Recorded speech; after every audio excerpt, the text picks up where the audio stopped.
NANI?!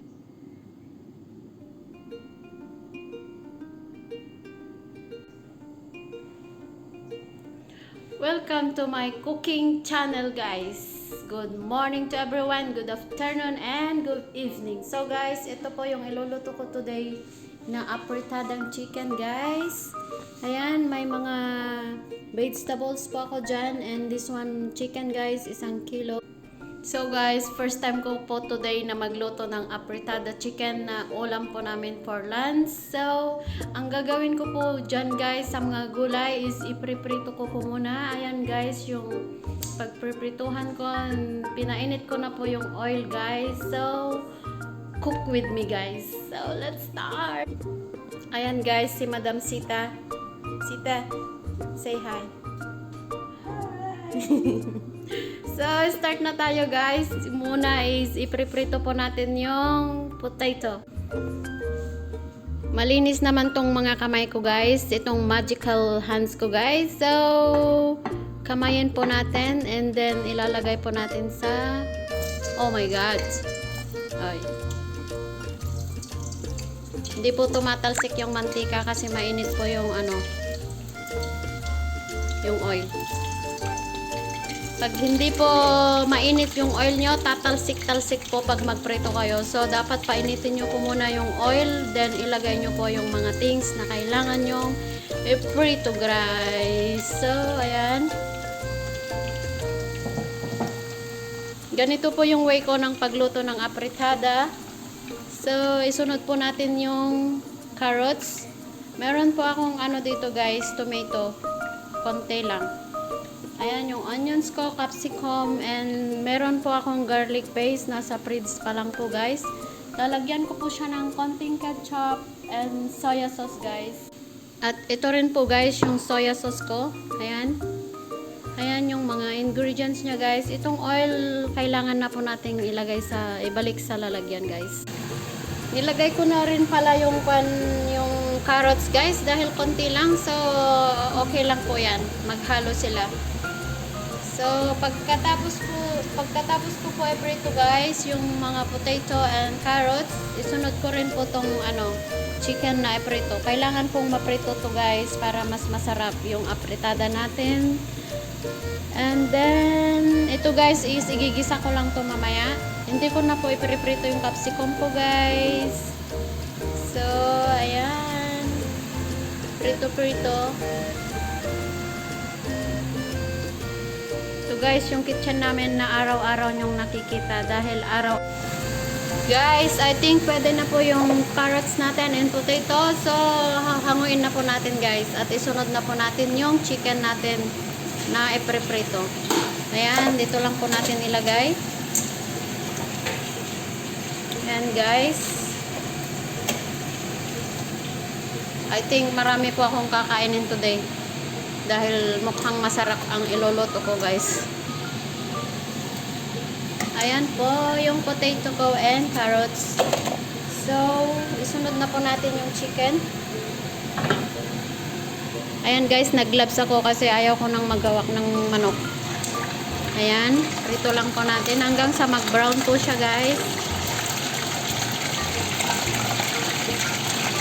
Ay. Matalsik, guys. Uy, bigat.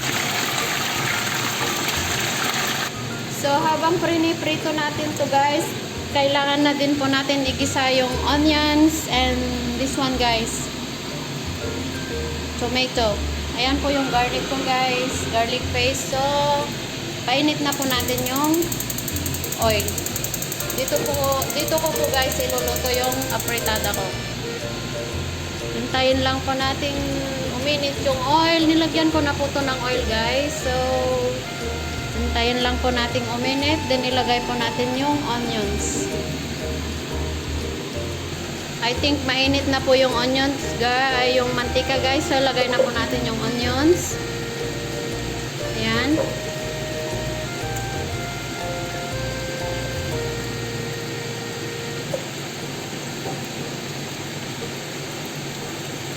Sita, you tell Babu by Kubos, I forgot. Huh? Yeah.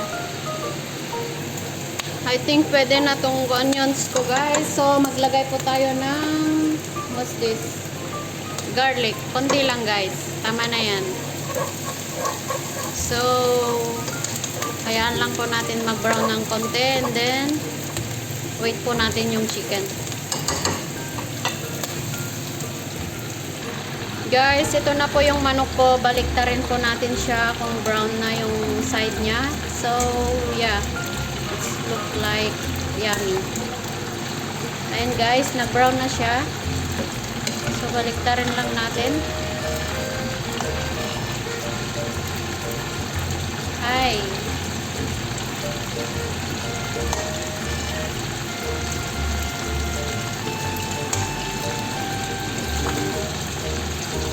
Ito yung paborito ko sa part ng manok guys, legs.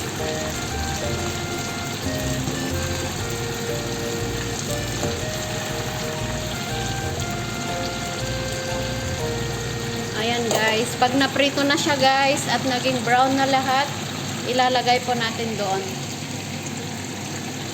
So ayan guys, yung chicken ko, 1 kilo to guys, pero ano, parang konti na. Nalis ko po yung skin niya. Ayan guys, brown na po siya. So ilagay na po natin tong ano, tomato.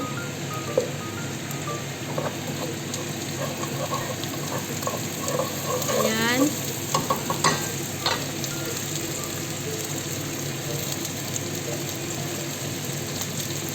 Maglagay po ako ng ano guys, black pepper.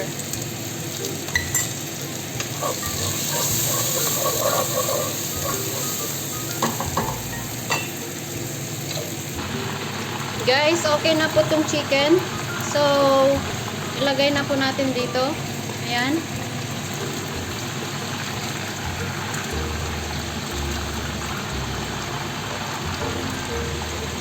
I need somebody who can love me at my worst. No, I'm not perfect, but I hope you see my worth. She's only nobody when you I put you first. And for you, boy, I swear I'll do the worst. So, napakanta ko guys dahil parang ang sarap-sarap tong niluto ko kaya napakanta ako. So guys, ilagay na po natin doon and then lagyan na po natin ng mga spices, not spices, ketchup and soya sauce guys. Guys, ito na po yung apritada ko, wala pang kulay-kulay. So lagyan po natin ng laurel and then nor cubes guys. Ayan.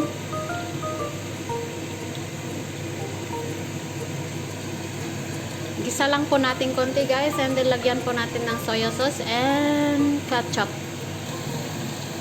I think okay na po yan guys. So lagyan po natin ng konting ketchup. So guys, organic. Konti lang. Ayan. And then ito yung soya sauce ko guys.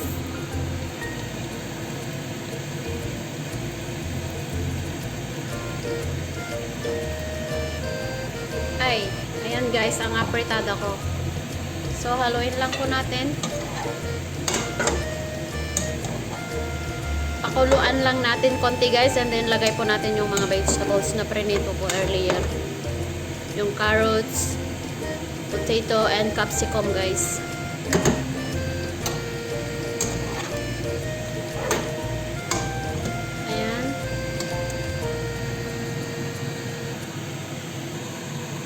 Guys, look yummy and taste yummy guys. So, ilagay na po natin to guys. Pwede na po natin ilagay. Hindi na po natin dagdagan ng tubig guys kasi ayaw ko ng ano, ma-water. Gusto ko lang po yung dry na apritada. Ayan.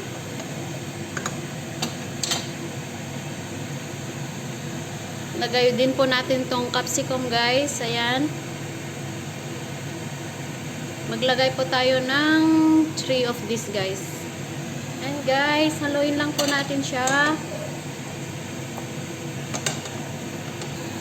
Guys, ito na po yung apritada ko. Malapit na po siyang maluto. Konti na lang guys. 10 minutes. Then pwede na po natin off yung apoy niya guys. Ganito lang kasimple guys. Magluto ng apritada. Apritadang manok.